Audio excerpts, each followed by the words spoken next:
अंतर्राष्ट्रीय महिला दिवस के मौके पर धनबाद में महिला सशक्तिकरण का बेजोड़ नजारा देखने को मिल रहा है। भारतीय रेलवे को सबसे ज्यादा राजस्व देने वाले 5 रेल मंडलों में शुमार धनबाद रेल मंडल के धनबाद रेलवे स्टेशन आज पूरी तरह से महिलाओं के हवाले है। यहाँ महिलाएं टिकट काट रही हैं, कंट्रोल रूम में बैठकर रेलगाड़ियों के परिचालन को नियंत्रित कर रही हैं। टिकट चेकिंग के साथ साथ सुरक्षा का जिम्मा संभाल रखा है। सुरक्षा के लिए आरपीएफ की महिला बटालियन ट्रेनों से लेकर प्लेटफॉर्म तक चौकस है। इतना ही नहीं, महिलाएं ट्रेनें भी चला रही हैं।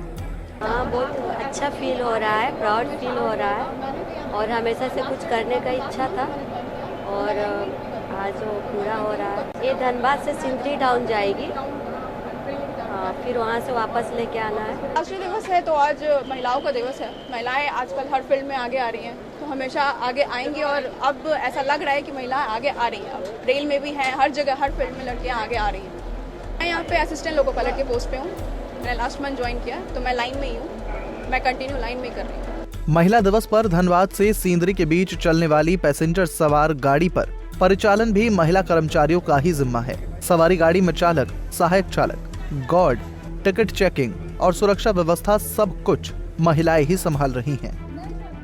दिवस में ऐसे तो मतलब महिला को हर दिन ही मतलब बहुत अच्छे से ट्रीट करना चाहिए और मतलब ऐसा नहीं कि बस आज महिला दिवस है इसी चलते कि आज हम लोग बहुत स्पेशल है। हम लोग को हर दिन ही मतलब एक जिम्मेदारी देनी चाहिए जो कि हम लोग अपने आप को भी प्रूव कर सके कि हाँ हम लोग कर सकते हैं।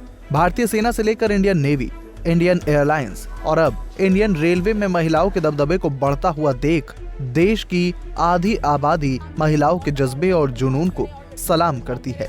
पंजाब केसरी टीवी के लिए धनबाद से नीरज कुमार की रिपोर्ट।